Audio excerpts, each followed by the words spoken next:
Thank you for staying back for the last session. I'm Vijay and I'm here to present our work on decongestion and yield management in telcos data networks. This is joint work with my colleagues Uma, Ravi, Vinay, Mukundan and Shiv at Smarter Wireless Group, IBM Research India.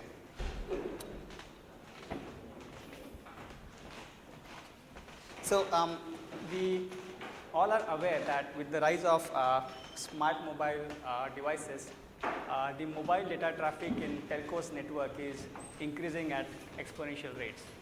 As a result, many users have started experiencing the ill effects of congestion that happens at peak times. For instance, real-time flows such as video streaming applications especially suffer due to such a congestion resulting in poor quality of experience. However, at the same time, telco networks remain grossly unused in off-peak periods, which could potentially be used to support this increase in traffic. And for operators, this result in lower yield of spectrum.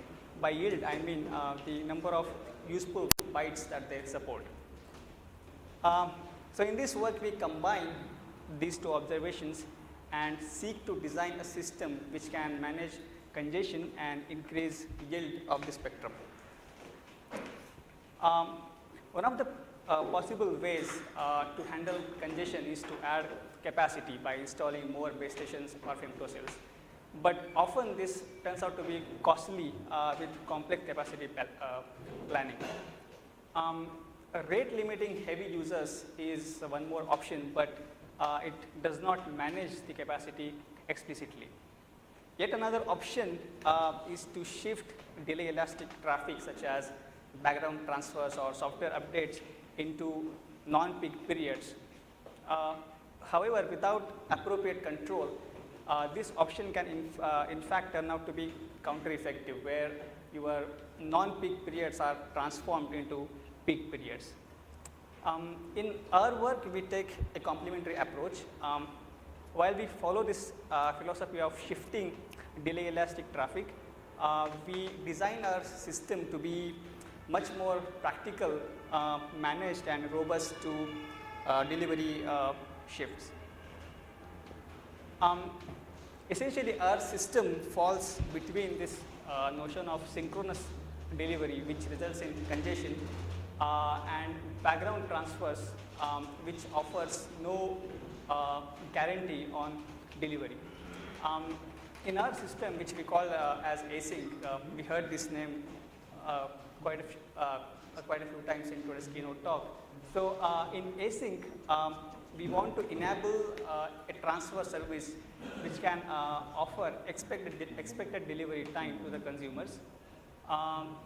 We also wish to enable such service without affecting the quality of experience of the foreground flows. And we want our system to be robust to the variations in traffic while offering multiple options to the user. In the rest of my talk, I will describe design of such async system and a protocol which can enable such asynchronous delivery. So as a first step to build such system, we conducted network measurements to understand how networks behave. This graph shows achievable throughput values on y-axis, and these are captured over a day for 2 base stations for a carrier which had more than 180 million subscribers. So this graph shows that while there is an approximate diagonal pattern that you can observe, there are plenty of fine timescale opportunities that can be used for data scheduling. And we conducted such study for several base stations across several operators, and we observed similar pattern. So based on this graph, we can see that while we can offer long-term guarantees in terms of expected deadline time, like 1 hour or 2 hours, we need to use these fine time scale variations for better spectrum management and not just rely on off-peak periods. We also did a small user survey to get insights into how consumers would behave to a delayed delivery service. This graph shows that many users are indeed amenable to delayed delivery of heavy content such as movie downloads or photo uploads, and most of them were aware of the congestion that happens at peak time, and we saw that they could indeed be engaged in a delayed delivery model if we give them appropriate discounts. But for most of the users, content and context determine which particular option they choose. And hence in our system, we basically decouple these two things. We let the users choose a particular price and deadline option, whereas we let the network manage the delivery. Having such network control is an important design aspect, because that way we can turn off async flows and maintain required quality of experience for the foreground flows. So in our system, when a user requests for a content, the network shows to the user a set of price and deadline options. The user selects one of the options, and then network manages the delivery of that content within the chosen expected delivery time. To enable such system, we essentially introduced two components. One is async proxy, which basically manages and controls a delivery of downloadable content, and async app, which sits on the mobile devices and lets the user select, download and consume the content. So in rest of my talk, I will describe a protocol between these two components. So when a user wants to use this service, she or he uses this app which shows a list of downloadable content. When a user clicks on a particular content, this app sends a content request to async proxy, and if it works, okay, yeah, sure. So, so we can configure traffic on this control port to be free of charge by inserting a rule into PCRF. So once this proxy receives this request, it invokes a pricing module which computes a set of price and deadline options. This app shows to the user these options. So when user selects one of the options, depending on the price chosen, proxy sends a port number to the app. So the app uses this port number to connect to the proxy and download the content in future. But essentially, we use this port number as an index to choose a particular pricing rule when the flows pass through GGSL. So to start the download, this app basically sends a probe to the proxy, to which proxy responds with a chunk of content for certain probe duration. The proxy uses this probe to compute achievable throughput, and we use this achievable throughput as follows. So to react to the level of congestion and to turn on or turn off the flows, we basically rely on a simple threshold-based scheduling. And we compute this threshold by observing these achievable throughput values over time. So we compute a CDF of these achievable throughput values, and then choose an appropriate point. So here, for example, we are choosing median as our threshold. So for this probe, if the achievable throughput, if it is more than this threshold, then intuitively we can say that there is scope for scheduling, and hence we admit that probe.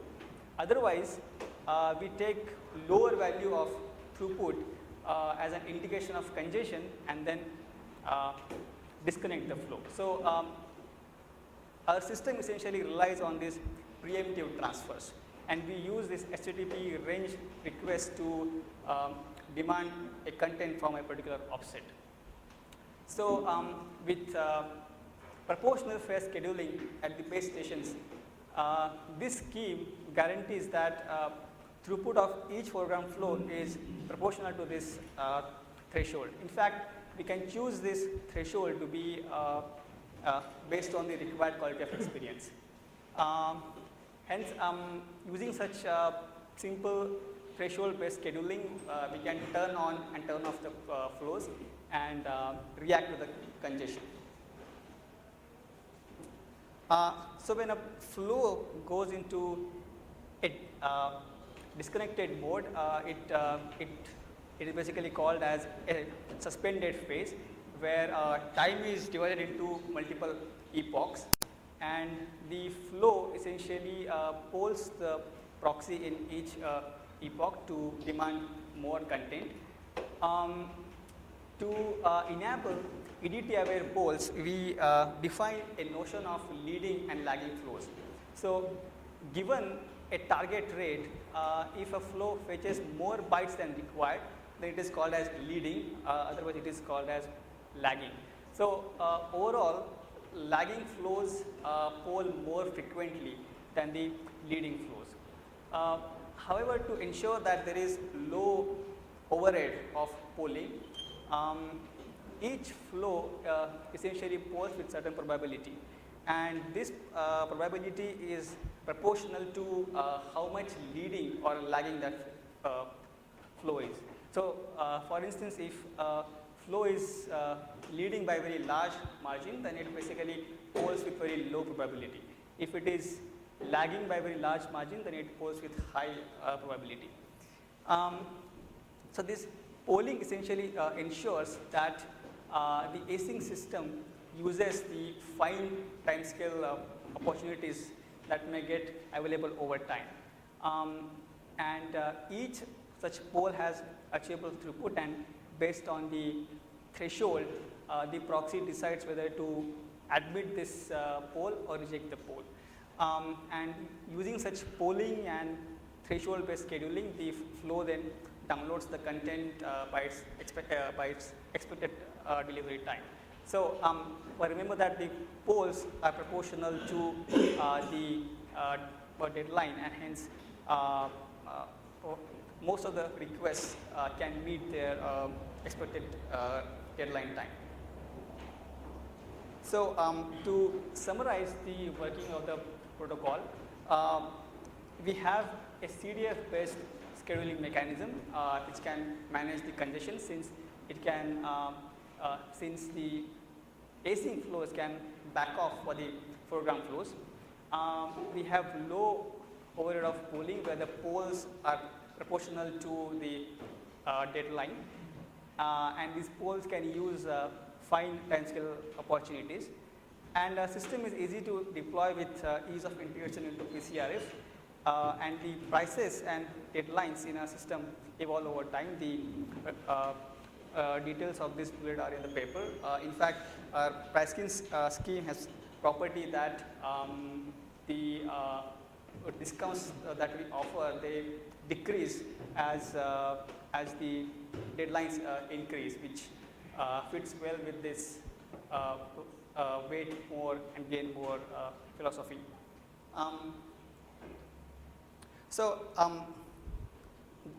There has been a set of prior work in this domain of shifting flows into non-peak periods and having a asynchronous transfer.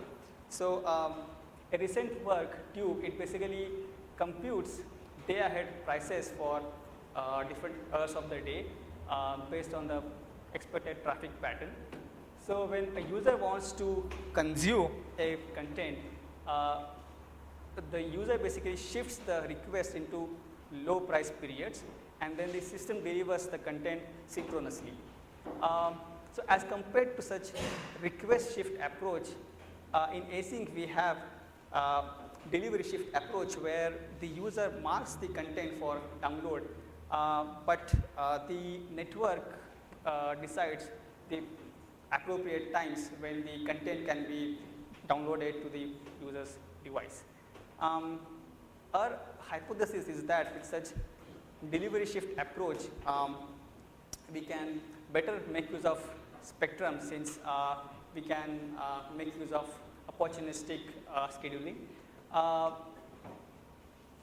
system can be robust to traffic variations, since we can offer deadlines based on the traffic load.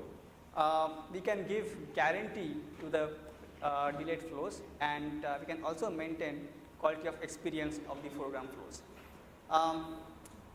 So to test this hypothesis, we did a quick simulation study to compare request shift approach and delivery shift approach. We use following metrics: completion times of delayed flows, where we compute time between selection of content and content delivery. So if you refer to this diagram, here is content selection and content delivery. So we have one more metric where we measure quality of experience of foreground flows, where we essentially track buffer underruns of the real-time flows. And we also test two approaches to see how they behave to various traffic variations. We also did a measurement study on live networks, where we evaluate various system design choices. So the setup for our simulation is as follows. So we use a traffic pattern in tube, and we give the same pattern as input to both async and tube. However, at certain times we perturb the traffic, but we give traffic without variations to both the approaches. We divide the traffic into foreground and background flows, and for each background flow we compute a set of price and deadline options at runtime. To select a particular option, we use user model in tube. So for tube, it is quite simple in the sense the traffic shifts can be computed in an offline manner, since the flows simply have to react to the per hour prices. So then we feed the trace to NS2 simulator and then do our measurements. So how do the resulting load patterns look? So on this graph, on x-axis we have period number, and on y-axis average bandwidth for each period. The blue line is the original traffic pattern, whereas red line is the traffic pattern for tube. The green and pink lines are for async with different thresholds, and you can see that these green and pink lines almost always lie below the peak times in the blue line, while tube results in peaks in non-peak periods, and this is because tube shifts the traffic without considering the per runtime load, and since the request shifts are not under the control of network, it results in peaks in low price periods.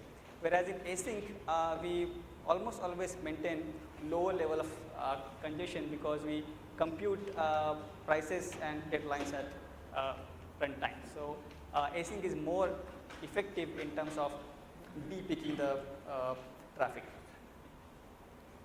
This graph shows CDF of delivery times for all the flows, and you can see that for more than 10% of the flows, the delivery time in case of request shift approach, that is tube, is order of magnitude larger than what we observe in async. And this is because instead of just shifting the request in async, we use these fine timescale variations which result in lower delivery times. This graph shows CDF of buffer underruns for foreground flows, and we can see that for more than 30% of the flows experience fewer underruns in case of async, and this is because, as I mentioned previously, async flows can back off for the foreground flows when there is congestion in the network. So we also did measurement study on real networks with the help of an Android app and async proxy. We evaluated our system for more than 2 weeks with 5 users and 4 base stations. We observed more than 60 plus downloads by these 5 users, and we measured certain aspects like what is the appropriate probe duration to compute a reliable achievable throughput, the achievable throughput CDF per base station, number of polls required per download, and number of downloads that violate the promised EDTs. This graph shows CDF of achievable throughputs, and we can see that these plots are quite predictable across days.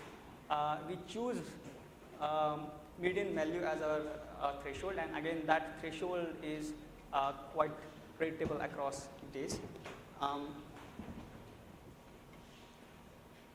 This graph shows the amount of file accumulated for 3 different downloads with 3 different expected deadline times, and we can see that async nicely schedules all these downloads by their deadlines.